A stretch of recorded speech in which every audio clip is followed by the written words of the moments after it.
Good morning, students. In this program, we are going to learn some more concept of C, that is control statement. Okay. Once we need to understand that whatever we learn up to this, यानी अभी तक हमने जो भी पढ़ा है वो कैसा है कि now we started programming, और जब भी हम प्रोग्राम में लिखते हो तो one you should understand that what is program. Program is nothing but the set of instructions. Means you are writing the instructions, one by one, and these are the statements. So the set of instructions is a program. So what the compiler do? Compiler execute one by one statement. When compiler execute your entire program one by one statement, then this kind of execution is known as sequential execution. Means after it execute the statement one after another. So it is known as sequential execution. But when we use control statement, so in control statement what happen? That execution happens.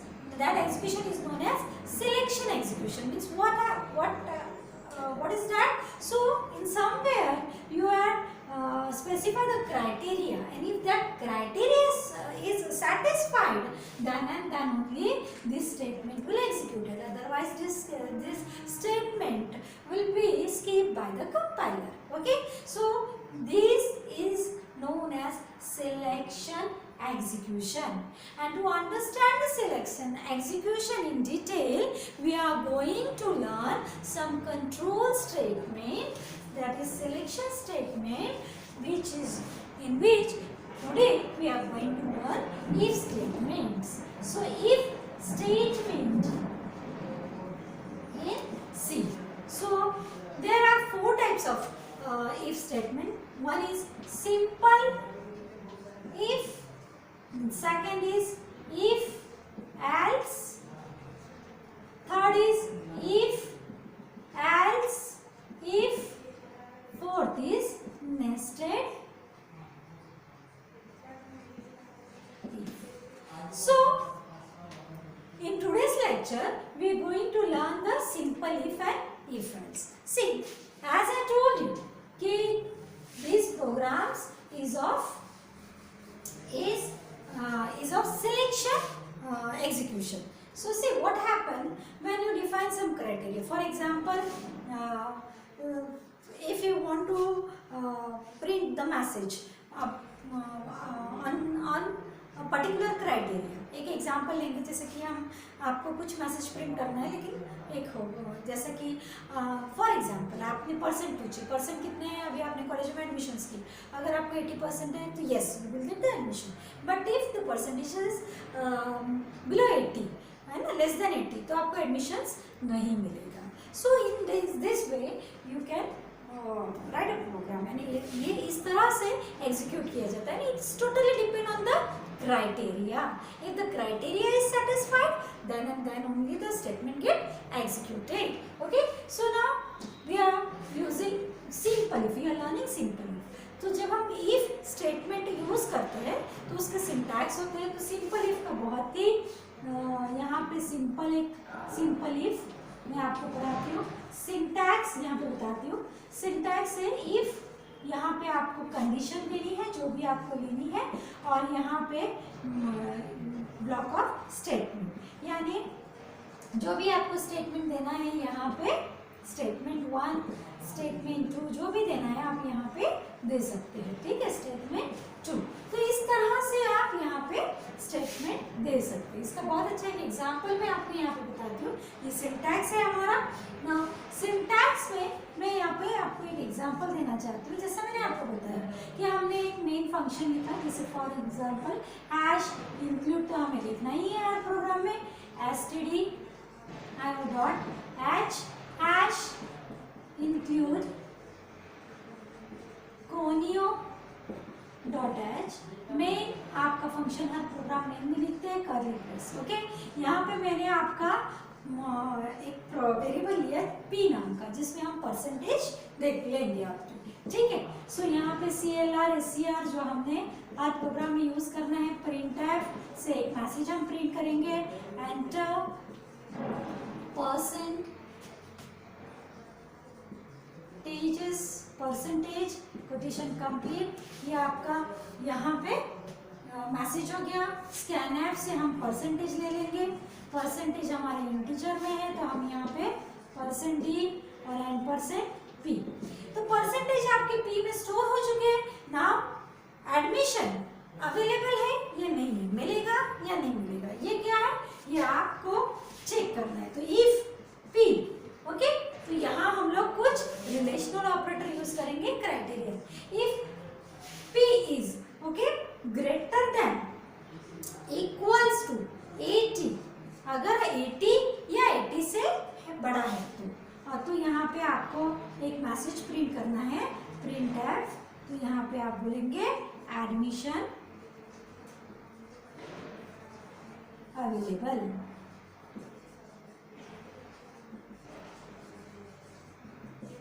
ठीक है, इस तरह से gate ch। ये हो गया simple. Means if the percentage is greater than equals to 80 then admission is available. अगर नहीं है, अगर ये कंडीशन सेटिस्फाइड नहीं होती है, means if the condition is not true, satisfied होना है, दो ही चीजें हो सकती है, other the specified condition becomes true और फॉल्स, सेटिस्फाइड और नॉट।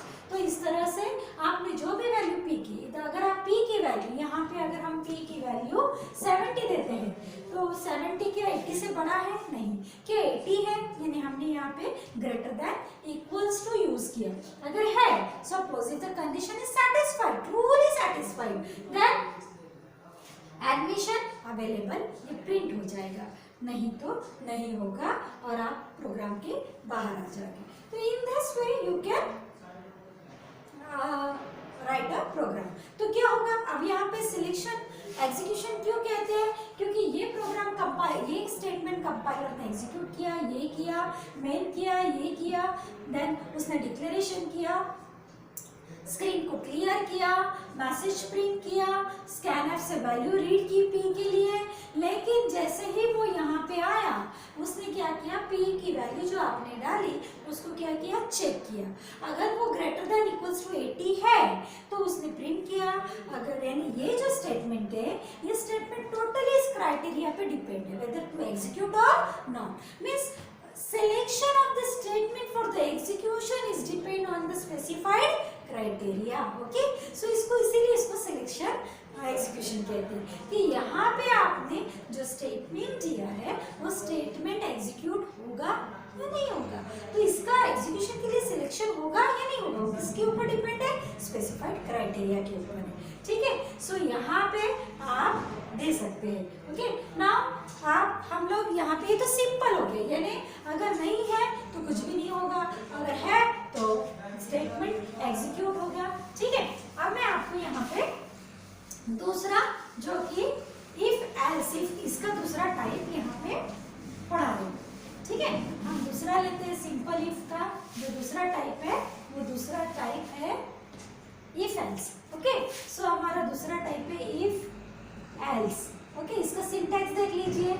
सो सिंटैक्स ये कहता है कि इफ कंडीशन, आपको कंडीशन देनी है यहाँ पे, अगर है तो जैसा आप यहाँ पे स्टेटमेंट 1, स्टेटमेंट 2, ओके, एग्जीक्यूट हो गए, एल्स स्टेटमेंट 3 ले लीजिए, यहाँ पे दूसरा स्टेटमेंट है स्टेटमेंट 4, ये एग्जीक्यूट होगा। तो यहाँ पे दोनों प्रोसेस को लिया गया है, यानी क्राइटेरिया सेटिस्फाइड होता है तो भी स्टेटमेंट एग्जीक्यूट करना है, नहीं होता है तो वो एल्स के पास आता है तो भी करना है। Means here the selection of statements is totally depend on the criteria. If the given condition is truly satisfied, then इसे हम true का block भी कहते हैं। This is also known as true block, means the block of true is executed. If the condition is not satisfied, means false है, तो ये else के पास जाता है और false का block execute करता है, तो इसे हम false block भी कहते हैं। Okay, so you can understand that कि if the specified condition is true, then true block get executed. If specified condition is false, then false block is executed. But remember one thing, there is no semicolon at the end of the statement. तो यहाँ पे आप क्या करेंगे, यहाँ पे इस तरह से इस इंडेक्स को यूज करके मैं आपको एक प्रोग्राम समझा रही हूँ यहाँ पे। सो हम लोग यहाँ पे एक सिंपल सा प्रोग्राम लेते हैं। तो फॉर एग्जाम्पल एक नेगेटिव पॉजिटिव का मैं यहाँ पे प्रोग्राम आपको बता रही हूँ। सो हैश इंक्लूड, यानी एक नंबर है, गिवन नंबर हम देंगे, इफ दैट नंबर नेगेटिव है या पॉजिटिव है ये हमें कंप्यूटर बताएगा। सो हैश इंक्लूड, जैसा कि हम हर प्रोग्राम में 2 फाइल इंक्लूड करते हैं, यहाँ पे कर लेते हैं हैश इंक्लूड conio.h। हर प्रोग्राम हम मेन में लिखते हैं और हमें यहाँ पे एक नंबर लेना है, हम इंटीजर नंबर ले लेते हैं। नंबर लेने के बाद हम जैसा हमेशा करते हैं, हम एक स्टेटमेंट यहाँ पे यूज करते हैं। That statement is CLR SCR and that statement is used to clear the screen. After that you need to print one message that enter any number, enter any number. Okay, so once the user get the message, the user will enter any number. Now what you need to do, you need to check the given number is negative or positive. So पहले हम number ले लें यहाँ पे and percent and okay. So this number, now you are going to check this number whether this number is negative or positive. So यहाँ पे हम if. So what is the criteria of negative and positive? The criteria of negative and positive is the number is greater than 0, then it is positive, and if it's less than 0, then the number is negative. Okay. So if n is greater than 0, हमने criteria they the. Don't put the semicolon at the end of the if statement. Why? Because यहाँ पे ये statement खत्म नहीं हुआ है and semicolon is used to terminate the line. That means to end the line. So यहाँ पे if the number is greater than 0, then what? Print. printf function से हम प्रिंट करेंगे कि number is positive. Okay, else ये block बंद कर दीजिए। एल्स फिर से ब्लॉक में printf, कर्ली ब्रेस में printf, अगर नहीं है तो number is negative. Okay, so in this way and the last is get ch as usual. So यहाँ पे देखिए what you are doing, you are checking the given number is negative or positive. For that you declare one number that, and for number we have taken one variable, that variable is n is of integer type. Then CLR SCR as usual, then print enter any number. This is the message for the user. Scanf to read the value for the variable n. Once you get the value of n, you need to check whether that value is greater than 0 or less than 0. If that value is greater than 0, then compiler will print number is positive. And this part will skip by the compiler. Means ये part skip हो जाएगा। क्यों? क्योंकि इन दोनों में से कोई एक statement ही execute होगा, either this or this. True है तो ट्रू का ब्लॉक, फॉल्स है तो फॉल्स। बट अगर हमने -1 दे दिया तो -1 इज नेगेटिव वैल्यू, तो -1 is greater than 0? No. If the condition is false, then the compiler jump on else statement and whatever you specify on the else block, that is false block, it will get execute. अगर हम यहाँ पे condition satisfy नहीं होती है तो वो else के ब्लॉक में आता है और एल्स में आपने जो भी लिखा वो एग्जीक्यूट होता है, that is number is negative. Okay, और प्रोग्राम एंड हो जाता है। तो in this way we try to understand that is simple if. Simple if और इफ एल्स में क्या फर्क है?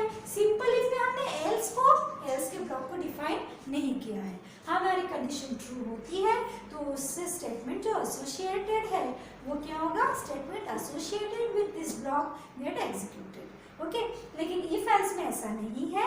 इफ एल्स में आपने जो भी यहाँ पे कंडीशन दी है वो कंडीशन सैटिस्फाइड होती है, ट्रूली सैटिस्फाइड होती है तो ट्रू ब्लॉक एग्जीक्यूट होगा।